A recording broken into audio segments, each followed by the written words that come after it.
Good, good afternoon, everybody. Welcome to our webinar, Generation Employed, Building Tomorrow's Workforce in the COVID Economy. I'm Elise Rosenblum. I'm the founder and managing director of Grads of Life. At Grads of Life, our mission is to leverage the power of the private sector to close the opportunity divide in the country.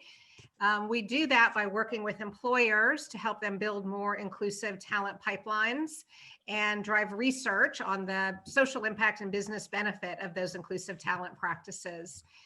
I'm really delighted to be here today with what is going to be an amazing group of panelists. We were together just before we kicked off the webinar, and we were commenting on how nice it is to come together. In our new dispersed world, it's wonderful to be with colleagues and friends, and I see a lot of friendly names popping up in the chat window. So thank you all for prioritizing the time to come together. I can promise you we're going to have a really, really informative and robust conversation. And I'm just honored to be here with the Urban Alliance to co-host this webinar. And so without further ado, I'm going to introduce our panelists. Let me just give a few housekeeping notes before I do that. We are going to be on mute when we're not speaking and ask that you all also stay on mute. You can ask your questions throughout the webinar by tapping them in the chat box. Be sure to let us know who you are when you ask the questions. We will circle back to the questions at the end of the webinar. We have someone monitoring the chat box. Jeremy, thank you for doing that. And we're going to do our best to get to as many questions as we can. We are going to record the webinar and we'll send it around to you all following the webinar to share with your friends and colleagues as well. So with that, let me do my most important task as moderator and introduce our incredible panelists. If we can go to the next slide.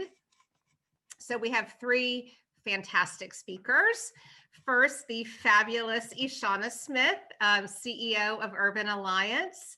As most of you know, Urban Alliance is a national youth workforce development organization that works to expand access to economic opportunity and level the playing field for youth from under-resourced communities through paid internships, job skill training, and mentoring.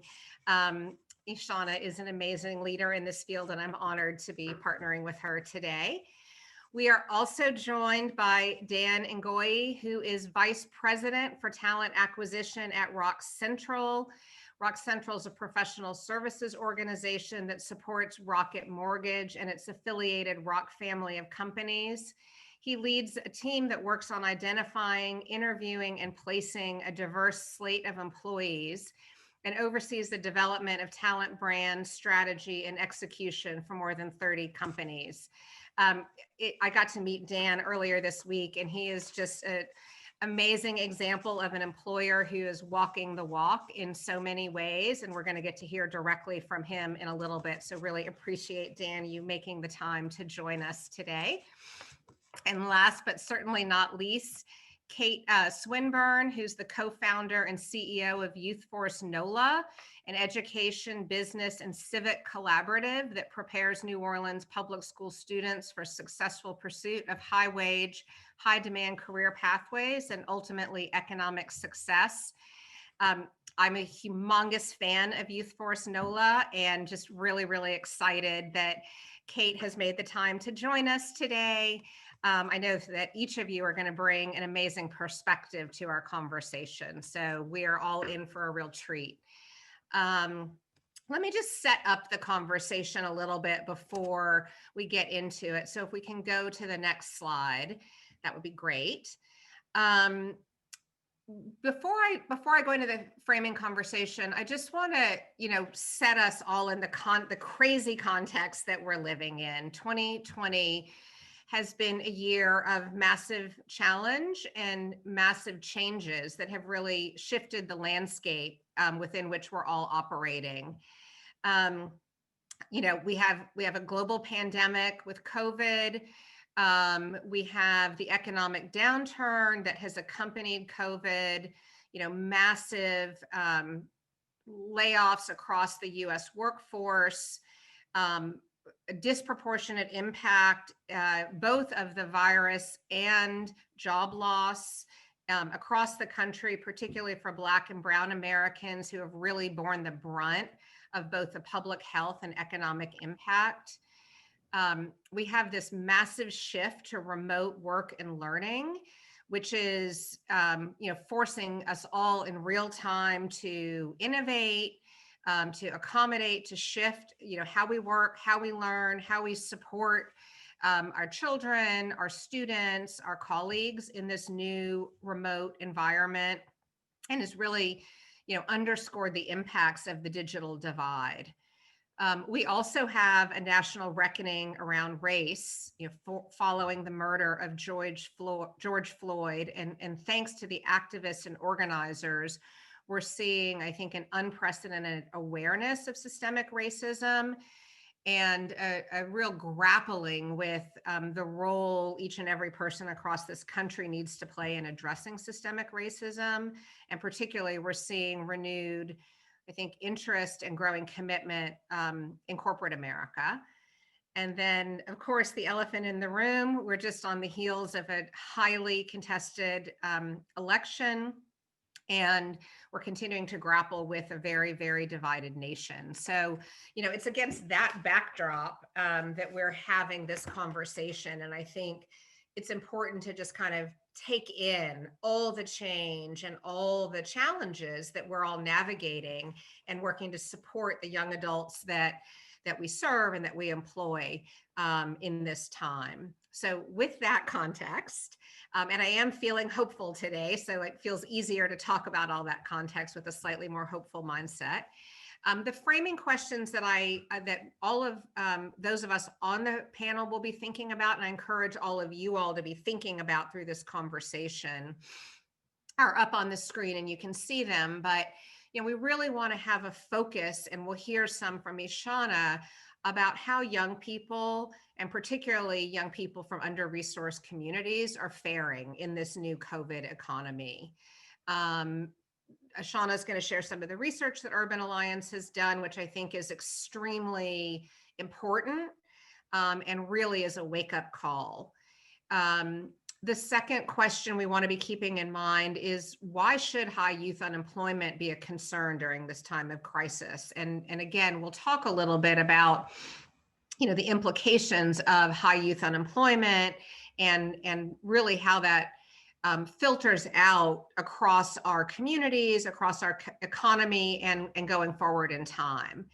And then finally, big picture, want to make sure we come back again and again to what are some of the immediate steps that business can take to ensure that we address youth unemployment and enable students to really successfully transition into the workforce. And I will just name that I have a real bias to this last question. I've spent probably the last, at least 15 years really thinking about how do you enable and encourage and change social norms so that employers understand the critical role they can play and must play in closing the opportunity divide in the country.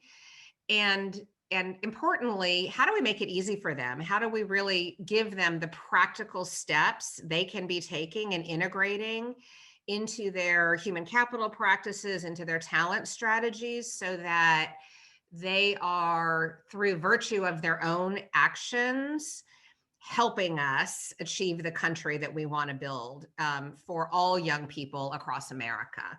So with that, I think I will hand it to Ishana to share some of their wonderful new research, and off to you. Thank you, Elise. Hey, everybody. I can't see your faces, but I know we are joined by so many of you from our wonderful community. I saw so many names pop up in the chat. Former UA staff. I saw friends that I go way back with, and my heart is truly warmed right now.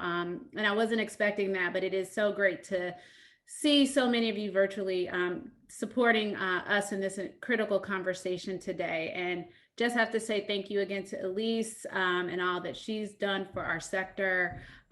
Kate and I go way back to her days at DC Public Schools, a little known fact there, unknown fact.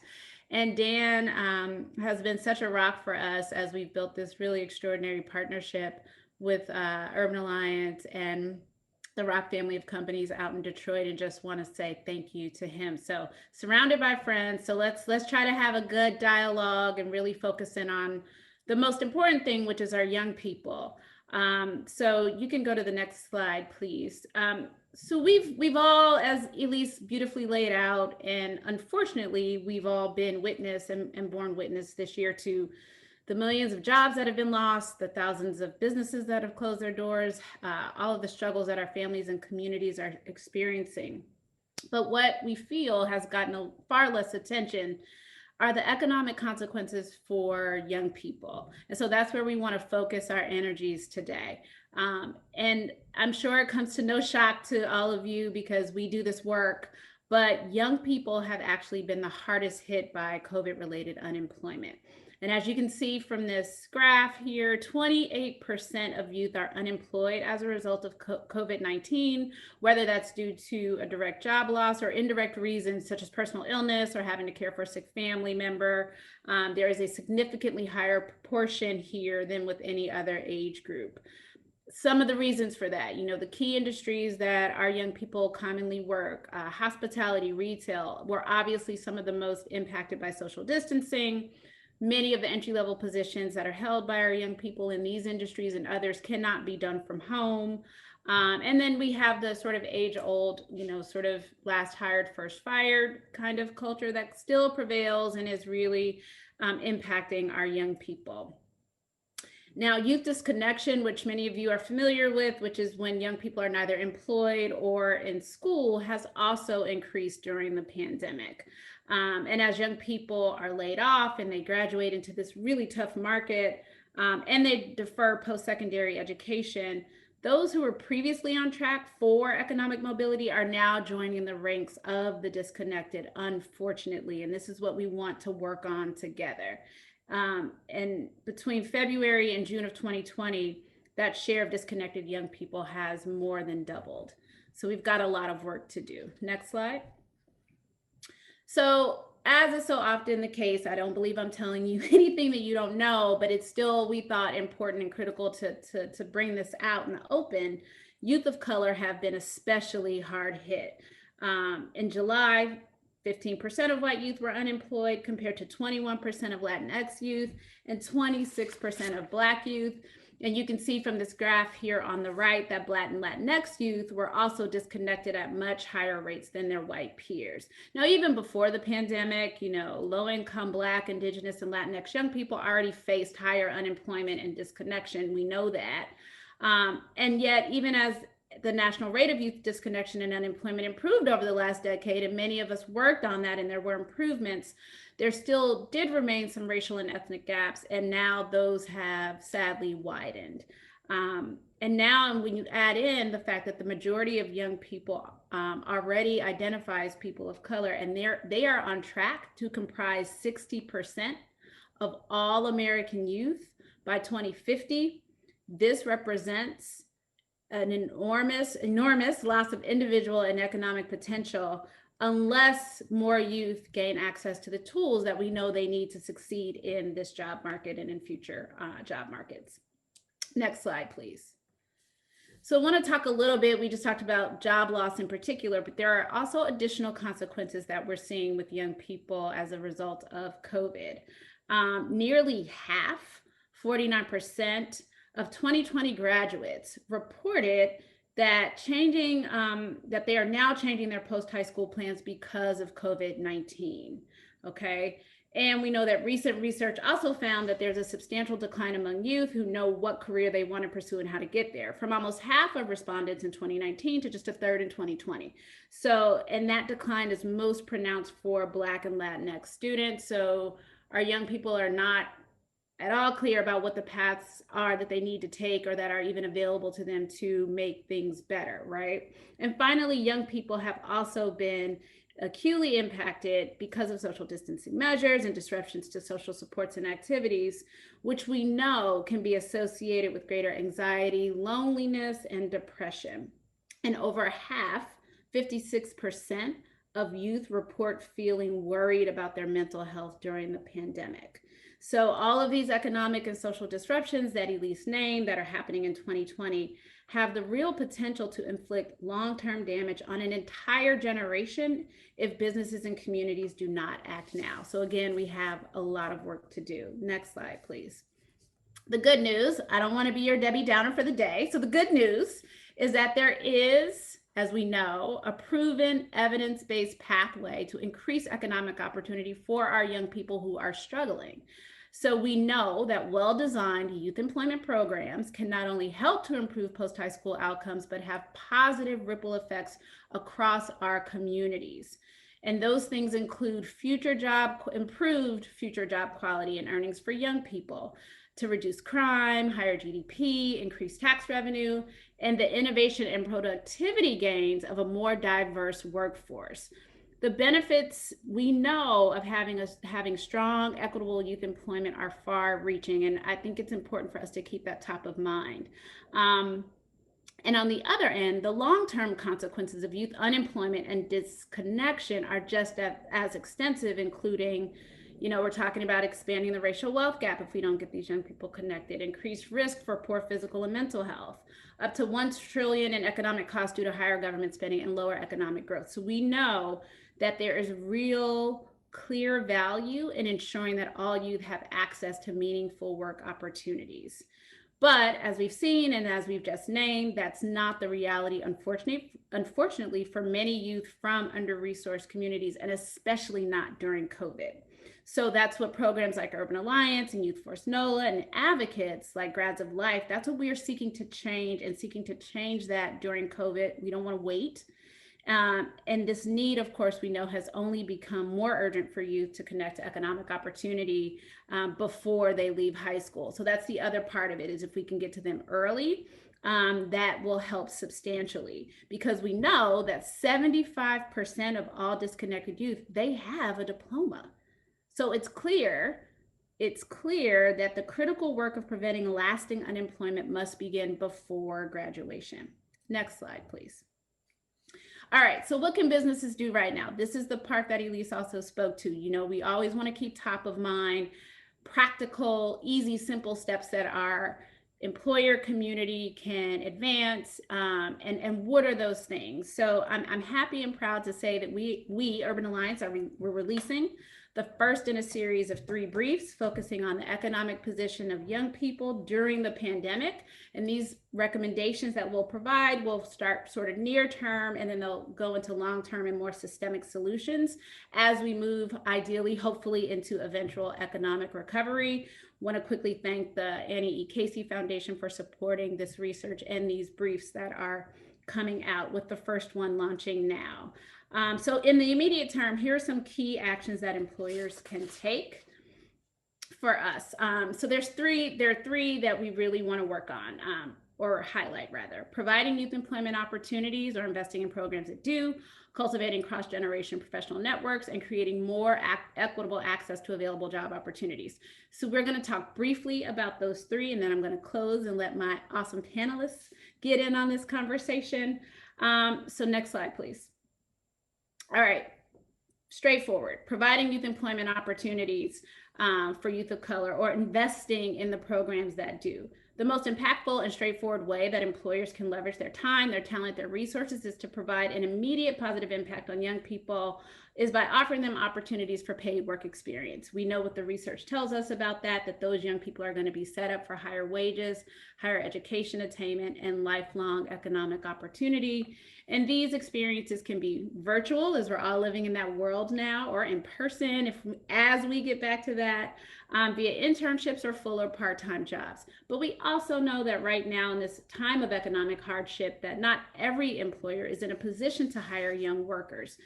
But these companies can still support youth employment by partnering with workforce development intermediaries, like Urban Alliance, like YouthForce NOLA, and their communities to increase career exposure and build the critical social capital social capital and job skills that they need to prepare for the future. Next slide, please. Cross-generational professional networks. It is still today the case that 70% of the jobs that we get, they're obtained through professional networks. Okay, that's still how it's done. You got to know somebody to get you in the door. At the same time, we know that employees from affluent communities are 3 times more likely to have that strong professional network. So this is the network gap that exists for our students who are from under-resourced communities. And it's why mentoring and network building is even more impactful for underserved youth. So shout out to all the folks here who do the mentoring piece of this. That's really critical. And also we know that LinkedIn has dug in deep on this network gap as well. And they are great supporters of this work as well. But we know that the research shows that adolescents, they thrive. They thrive when they're in safe, stable, and nurturing relationships with supportive adults, and that young people need that contact with caring, inspiring role models who help them learn about career options, share their stories with them, and offer education and career guidance. And so right now, that is super critical because for under-resourced youth who were already facing this network gap, of course, we know COVID-19 has further disrupted and exacerbated that access to the range of critical adults that young people need and who they usually have a little bit more connection to, whether it's teachers, professors, guidance counselors, mentors, or supervisors. Okay, so we know that local businesses can be an important source of that professional mentorship for young people during this time. So that's one thing that businesses can really help us to do. Okay, next slide. Creating more equitable access to available job opportunities.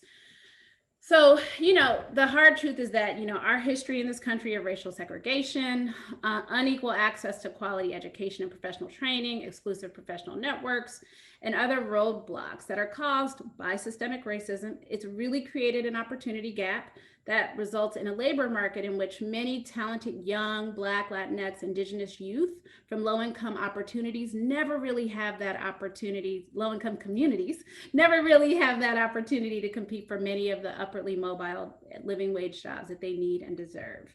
And so what you're seeing on the screen right now is just a sample of some of the barriers that our applicants from those communities face.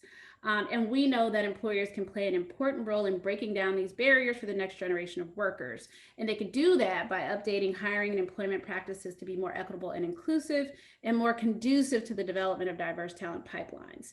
Some things that they can do when it comes to hiring and updating those hiring practices is casting a wider net when recruiting, reconsidering what jobs really require a college degree, considering the digital divide, as Elise mentioned, during the hiring process, creating more inclusive career ladders and internal professional development, and reducing reliance on existing professional networks to fill open positions. So in a moment, you'll hear excitingly about how Urban Alliance partners with employers like the Rock family of companies to increase economic opportunity for underserved youth, which is so important and is more important than ever. So I will turn it back to Elise now, who's going to provide more context for employers looking to take action now to build a more stable, diverse workforce of tomorrow, and looking forward to you all's questions. Thanks, guys. Great, thanks, Ishana. You can go to the next slide. I'm going to just do a little bit of a double click on the employer side of the equation. And this is just a nice, I think, transition from what Ishana was just talking about, which really ended with some of the ways that employers can step in, and just kind of want to lay it out really plainly that, we have an opportunity divide in the country.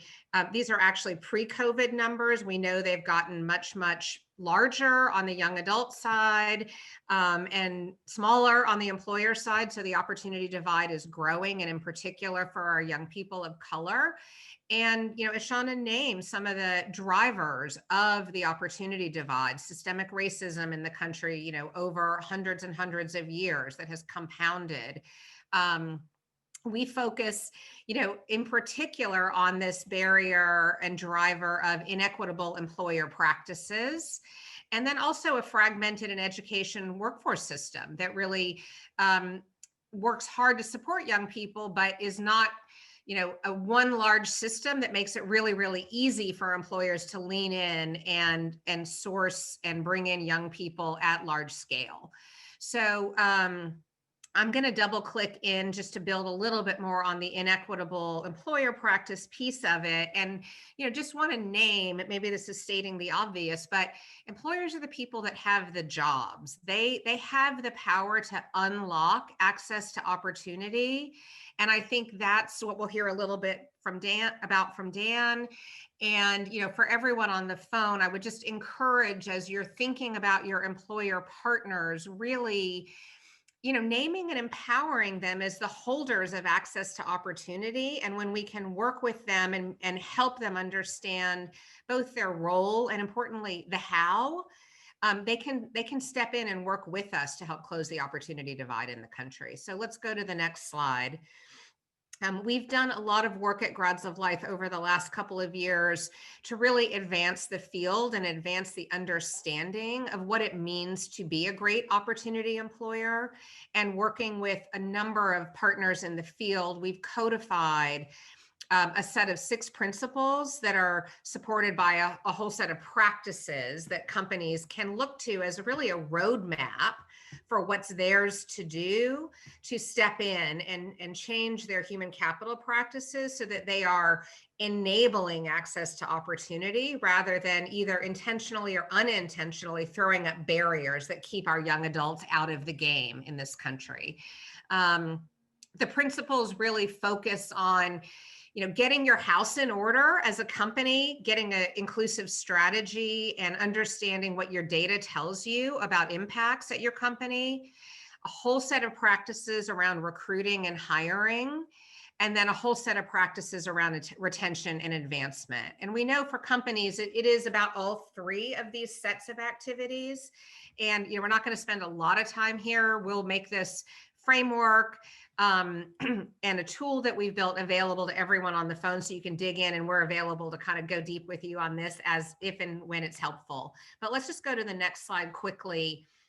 I find it's helpful to give people a sense of like what sits under these principles, and you can see they're very, very concrete and actionable things companies can change so that they are enabling rather than inhibiting our young adults getting in the game. Some of these are very easy to operationalize. Some of them take more work, but we found in our engagements with companies, laying it out there helps them begin to think in a different way about what they're doing and how they can make changes to really be partners and allies in creating greater access to opportunity in the country. I would encourage and invite all of you to check out the Opportunity Navigator. We'll be sure that there's a link that gets sent around. That's a free online tool that companies can use as a first step to just assess their own practices and get a sense of like, how good are we? I had one of our close companies that we've worked with for a couple of years come to me the other day and say, well, how good are we? Like, how do we stack up?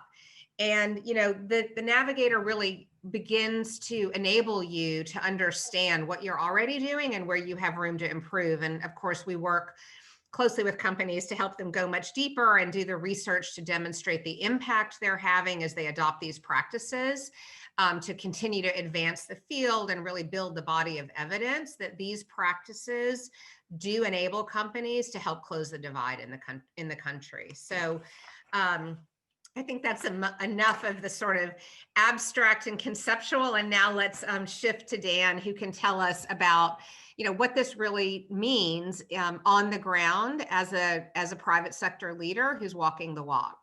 So Dan, I'm going to hand it to you. Love it. Thank you so much, Elise. And I have to say, I'm really, really honored to be here and share the virtual stage with all of these amazing folks. And before I start and jump into the meat of what I want to talk about, I just want to say thank you to each and every one of you. We have close to 100 participants here, but you're investing time, and it's precious. Time is of the essence nowadays, but you're investing your time to learn, engage, and grow. And so seeing all these names on the call is an inspiring reminder to me and hopefully all of us of the work that's being done and how each of us really can impact the outcome. So before I get sentimental, we'll get back into it and we'll talk about the business at hand here. I'll give you guys a quick outline of the 4 things that I'll be talking about today through just the lens of the Rock family of companies. The first thing I really want to touch on is our vision of community impact as the family of companies, and then why the partnership with Urban Alliance has helped fill that vision. 2, I want to go through some of the tactical things on how the partnership works. I also want to talk about the impact to students and our business, and then our commitment during COVID and how we've been able to adjust and adapt to make sure that we can do what's best for the youth. So at the Rock family of companies, we know that we can only be successful when the communities that we operate in are thriving. So, our home base is here in Detroit, Michigan. We have offices in Cleveland, Arizona, North Carolina.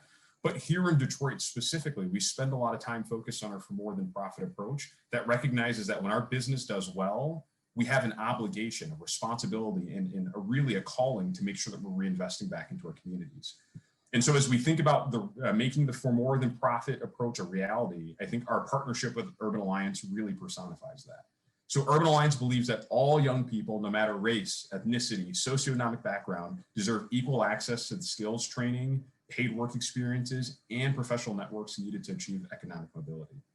We knew, there's no question in our minds that this program was going to provide Detroit students with the opportunity to develop the critical skills they need for future success. So we partnered with some other funders, including the Skillman Foundation, to bring Urban Alliance to Detroit in 2018. On top of funding the program, we really wanted to double down, and we really had so much confidence in what it could do for our students that we agreed to become the anchor employer for our Urban Alliance students. So a lot of you I know are really familiar with Urban Alliance and the history, but I'll give you just a quick second here. So Urban Alliance is building a diverse next generation workforce by providing job skills training, mentoring, and paid internships to young people of color during high school. Since 1996, they provided over 5,700 internships to underserved youth across Detroit, Washington, D.C., Northern Virginia, Baltimore, and Chicago.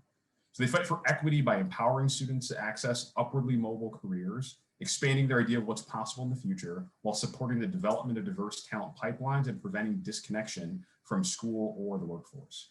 In the partnership with over 200 employers like us at the Rock family of companies, Urban Alliance levels the playing field for young people of color by equipping them with the tools to overcome systemic barriers that prevent them from equitably accessing economic opportunity.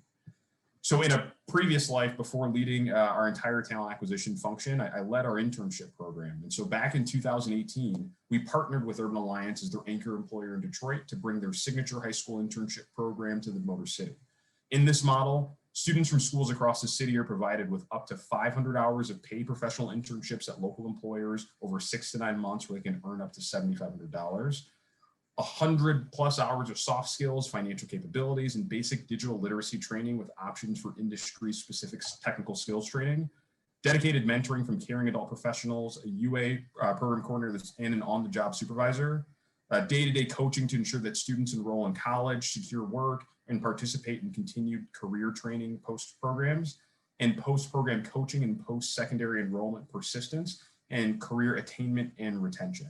And so really quickly to take a step back, this is something that independently we had tried to do and build and create and piece together. And again, going to why Urban Alliance was such an obvious choice and such a great partnership is because all of these things, the research that we referred to earlier, all that information was packaged nicely and put in a way where our students could relate to it, really not only engage with the work, but engage with our organization as well.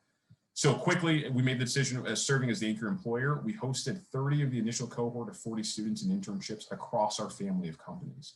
And for context, our family of companies is about 120 give or take organizations that do everything from mortgages to real estate to football helmets to dictionary.com. And so it's a really unique and a really broad family of companies. But it's safe to say and it's safe to share that anchoring the program with one major employer is a little bit different than Urban Alliance's typical model.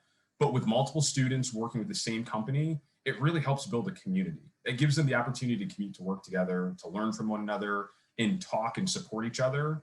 While Urban Alliance, in partnership with us, was really able to closely customize their curriculum so they can meet our needs. So this large-scale partnership was awesome for us as well because it really helped create additional extracurricular opportunities for our students, which increased their exposure to not only each other, but opportunities in and around the city. So again, one of the reasons that made it really clear, and you'll see on the slide here, UA has an awesome track record. As you see, 100% of UA students graduate from high school, 90% are accepted to college, over 90%, and 80% enroll in college.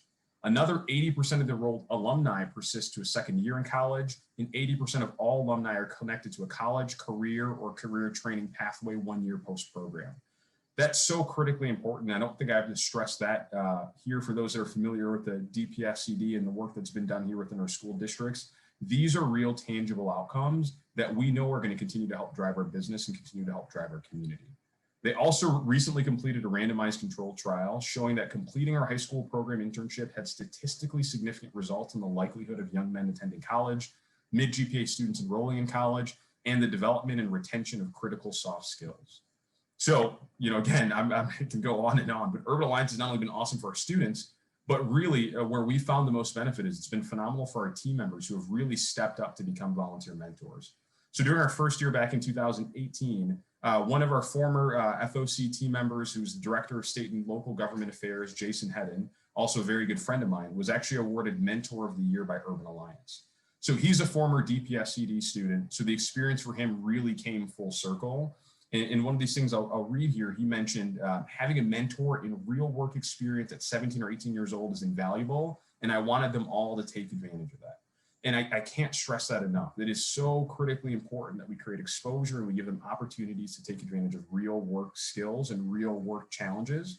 And in his speech to that year's interns, he said, "This is only the beginning of what you can do because you are wonderful, amazing students from the city of Detroit." And I'm a Detroit native. I'm born and raised here in this city, and I see it every single day. And so I think Jason was a phenomenal example, and there are probably 10, 15, 20, 30 Jasons in our organization that have been impacted by having the Urban Alliance students work closely with them. For us, going back to this, for more than profit concept, it's not just altruism just to give a young man or woman a meaningful job. It's candidly just good business. So we know that businesses benefit from strong communities and strong pipelines of local talent. We all need the next generation to be prepared for success. Youth employment is really about connecting young people to employment opportunities that are in their backyard and equipping them with all of the skills they need to excel and help them grow at a time where businesses are facing a gigantic skills gap.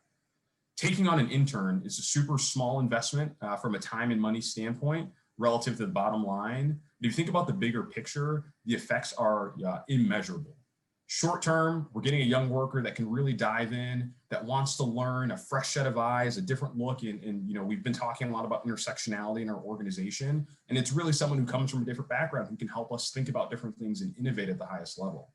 In the long term, we're investing in our workforce. We're helping ensure a diverse and skilled talent pipeline. And we're really driving towards not only work for today and tomorrow, but work for 3, 5, 10, 15 years from now.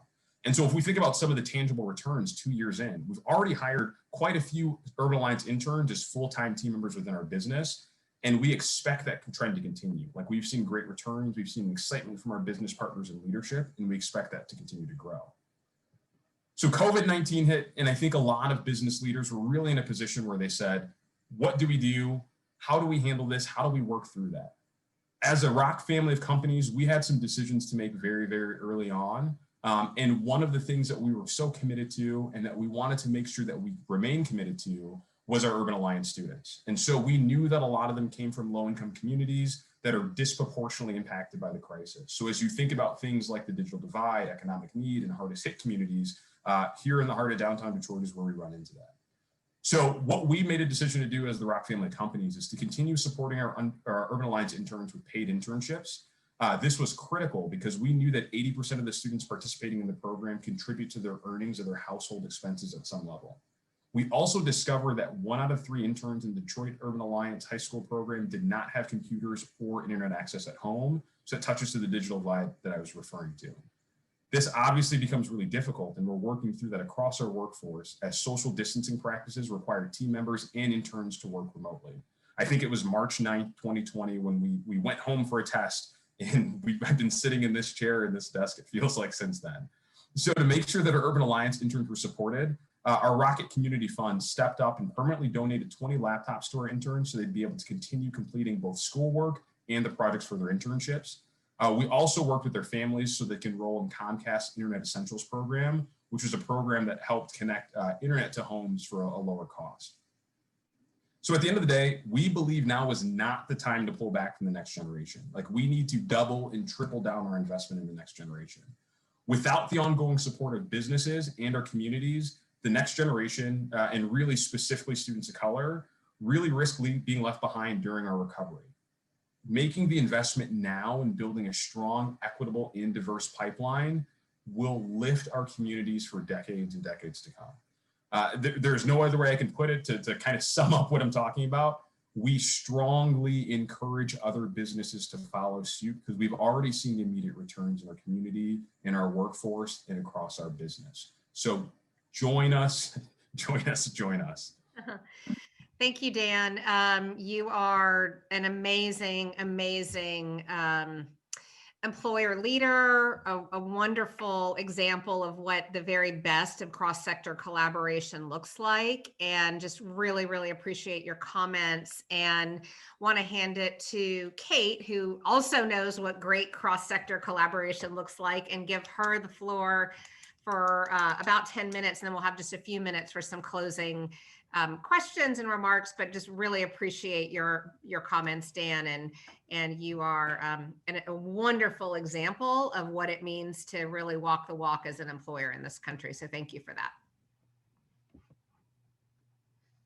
I second that. I'm so glad Dan and I are now LinkedIn connections, because of course now we're gonna follow up. It's gonna be a new employer champion for YouthForce too. Anyway, let's go on to the next slide. I know I want to make sure I keep us on track with the overall agenda. Just very quickly, I want to just say YouthForce just hit our 5th anniversary. We rolled over it very quietly since we are all sequestered at home, but we did come together as a collective call to action. If we go to the next slide, then we can see who all forms that collective. YouthForce is not just a team of, it's not just the folks that have YouthForce NOLA email addresses.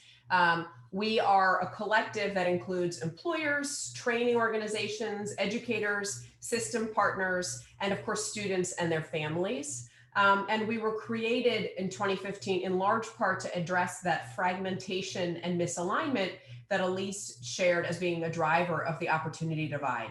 So YouthForce then, as an organization, was created to be the backbone and really the connective tissue to help bridge these big gaps that can often happen when schools are not talking to employers and training providers are not talking to schools and so forth. So we help, knit all of the pieces together.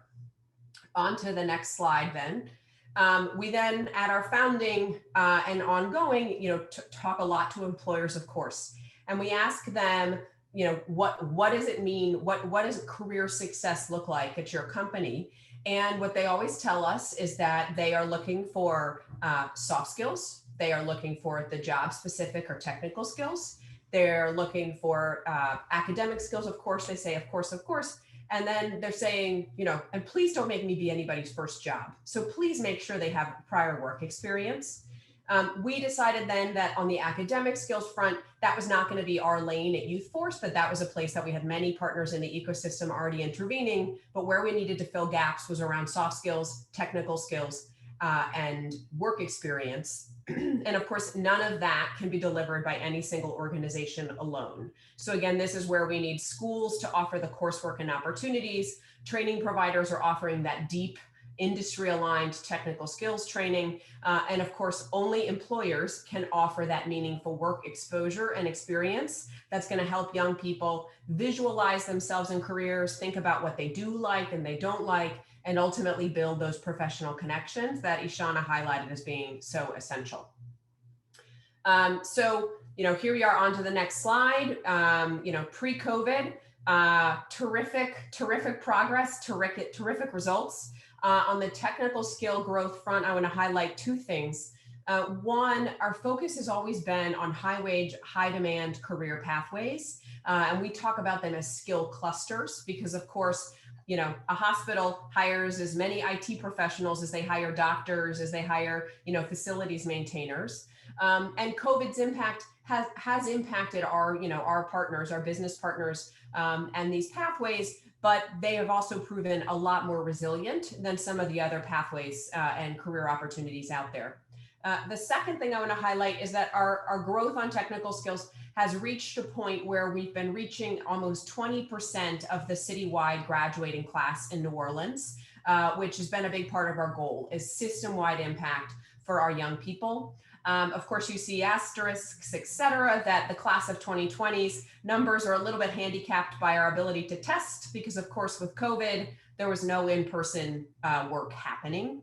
So we know far more young people were reached in the class of 2020 than we could, get in person for a credentialing exam. On to the next slide then, on soft skills and work experience, I want to just highlight again a couple points. One, we've grown the soft skills training and work experience over the past 5 years. We've learned a lot about what's needed to help young people feel and be successful in their work experiences. A lot of affinity with the Urban Alliance team, and I really want to shout them out as being mentors to us. Because of course, Urban Alliance has, 4 times the experience of us in doing this work. We've been bullish then about utilizing a standard accessible soft skills core. And we've adopted and utilized the MHA Labs building blocks for success. And you'll see that we've grown internship placements significantly since our founding, reaching nearly 10% of the most recent graduating class. And then, just sort of fun impact. We've been so successful that some of our employer partners have asked us if we can't train their other entry-level employees in soft skills and business etiquette and all those incredible dimensions. So on to the next slide, COVID. I don't need to say a lot here. I don't need to spend a lot of time on this slide. Elise and Ishana and Dan have done a great job of driving these points home. With that, we at YouthForce early in the pandemic realized that all of the work we do, the way we do our work was going to have to change to meet the ever evolving challenges of the day. But one thing was clear, and that was that our work toward a future in which all New Orleans public school graduates thrive economically was more important than ever. And our work to be that bridge between school and work and between all these stakeholders was going to be more and more important. Additionally, I would say we've recently published a policy briefer on this for Louisiana, and I think that's going to go out in the post-webinar mailing. So I'm just going to spend the next couple slides then just narrating how we're adapting and where we're leading in this context. First, and this is again inherent to our role as the intermediary, the backbone of this, we're tackling these challenges at the systems level and leaning in on our role then as the intermediary. We're working to accelerate our efforts around data capture and data-driven improvements. We've ramped up our efforts around advocacy, making sure that legislators, policymakers, near and far understand the challenges of our young people and also are thinking about the specific funding sources and policy levers that can help open more doors and increase opportunity and access. And then, of course, we're working with a system-wide coalition of folks to really increase and support growth of equity and inclusion in our regional businesses. Then, more specifically to the student experience, onto the next slide, we are adapting and evolving our career experience continuum for virtual. And we're actually finding that, all of this can be done virtually. Employers are reporting that they consider it really positive. Pre-COVID, they were increasingly moving to have remote workplaces and remote employees. And so they're thrilled to know that our high school students are going to be as good at navigating this or better than navigating this than some of their employees. 2 partner companies then come to mind for examples of, where we've had great success along this career continuum and are seeing it pivot. One is Ochsner Health System, our state's largest healthcare system and largest private employer. They work with us and our partners from that inspire phase all the way through the post-hire phase to open their doors and build bridges. We also work with them then, they're feeding this cycle. So they're saying to us, we've got a skills gap in this place, or we've got a talent pipeline need. Oh, there's my timer telling me to give it up. So I'm near the end. So they've worked with us to develop credentials and take things through policy approval processes because they know that that's going to feed their bottom line. A second company is Lucid, which is an international tech company headquartered in New Orleans. They partner with us across the continuum and have shared with us that they find benefit in both, cultivating their talent pipeline, of course, also bringing a diversity of perspectives into their organization, and also the ability for their full-time staff to grow their management skills. So all the things Dan highlighted as the bottom line and the benefit for employers, we're hearing directly from all of our employer partners here in New Orleans. So with that, really quickly on slide 20, just this in this time of great need and uncertainty, I can't say it often enough that building bridges between school and work is even more essential. And the values that have always guided us, we've got to really lean in on them to amplify our young people's opportunities.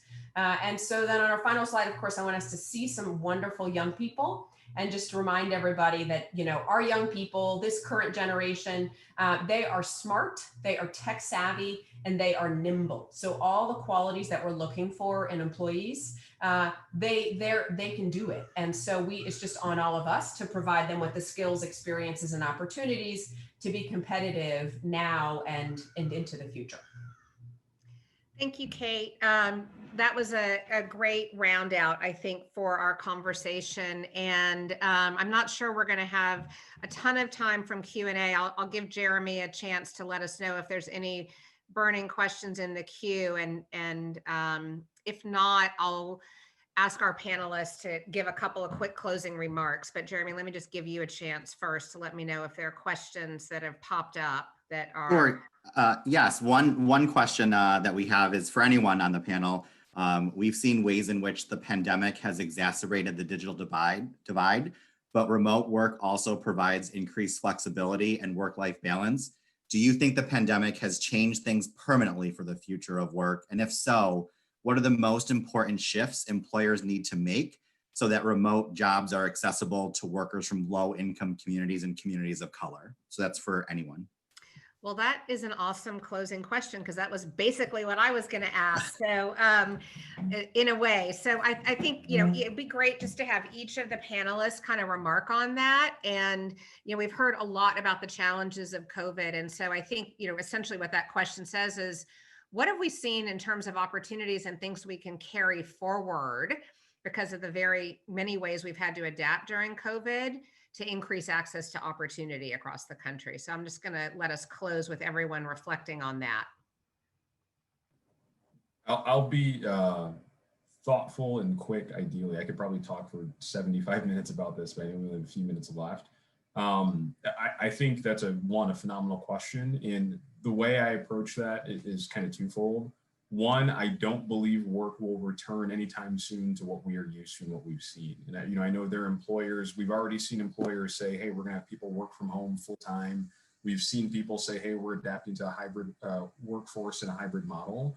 And I think the best way to combat that, or the best way to work through that, is organizations need to commit to their communities. And I think I'm in a position where I can say that because I know that I work for an organization that has really doubled down in investment into communities. But I think corporations, private and public, will have a responsibility to ensure that they have infrastructure in place, that they have support systems in place to make sure that we can access all of the talent and we can really broaden our talent pipeline. So again, I could probably talk for 3 hours on it, and I'll give some space for the other panelists, but I don't think work's returning the same. And I think organizations now have to be thoughtful about their investment in communities. Thanks, Dan. Yeah, I would add two thoughts. I think we've seen, we quickly took our internship program this past summer to virtual. It was tremendous. We got great feedback again from employers and young people. I think we did struggle in our young people's access to reliable internet more than we might see with employees of YouthForce. Deployed all the hotspots we could, all the laptops we could, but I just, why we don't yet have universal broadband in every corner of every city and of every rural area in the country, I don't know. But, President-elect Biden, if you're listening, please work on that.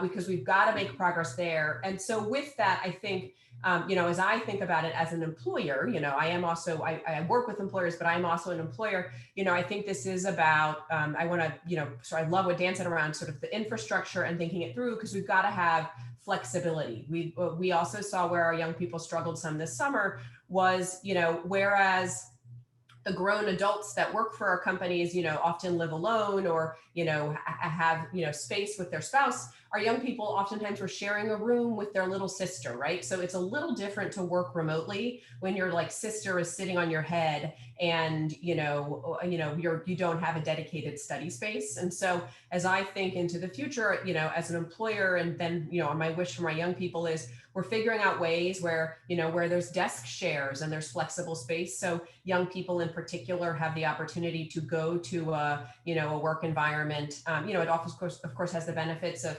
practicing your water cooler talk and, all those nuances.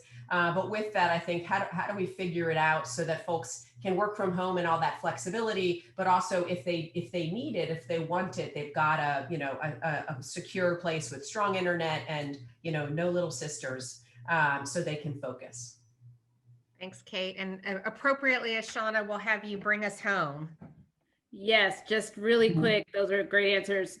I do think our sector is forever changed. I don't think we will go back to what we were before. And for those of us who are in this, we had seen when we went out to talk to employers, sometimes you got to know because they would say our staff works remotely or we're just not set up that way. We can't handle students. So I think this on some levels has been good for us to figure out how to pivot. To the point of the question about what we need or what employers can do, I want to go back to a lot of what Kate talked about. Use intermediaries like Urban Alliance and YouthForce NOLA to map out the kinds of work that can be available in a virtual opportunity for our young people. Use us to help you think through that. Use us to help you think through what those opportunities and jobs look like in a virtual world, because that can be daunting, but that is exactly the kind of work that we're here to help support employers through. And I'd much rather have that than what we saw this summer with lots of the cancellations of the summer youth employment opportunities that went away very quickly because folks couldn't wrap their head around what that virtual work looks like. So use intermediaries like us to help you figure that out, and we're happy to help. So that's how I would answer. Thank you. And, I'll just close us out with one last hopeful note, which is in some of the work that we've been doing with employers, one of the things that they're starting to talk about as a go forward sort of learning from COVID is that work doesn't have to be location based. And so they're beginning to think more broadly about the kinds of organizations with whom they can partner that are providing training. Urban Alliance might not be in Los Angeles, but if they can train young people virtually and the work can be done virtually, that's okay. So I think that's a hopeful thing. And I think employers really are beginning to think in new and different and broader ways around the virtual work environment. Alshner is actually a great example of a company that's really accelerated a lot of their thinking there. So I think there's a lot of work to do, as Ashana and the research from Urban Alliance shows us. And we have a roadmap of how to move forward with employer partners across the country. And so I think, it's been amazing to hear from each of you. This has been a wonderful discussion. I appreciate everyone making the time to join. And, please use these resources. And we're all here to support you in your thinking and your work going forward. So thanks, everybody. Have a wonderful afternoon. Thank you, everybody. Have a great day.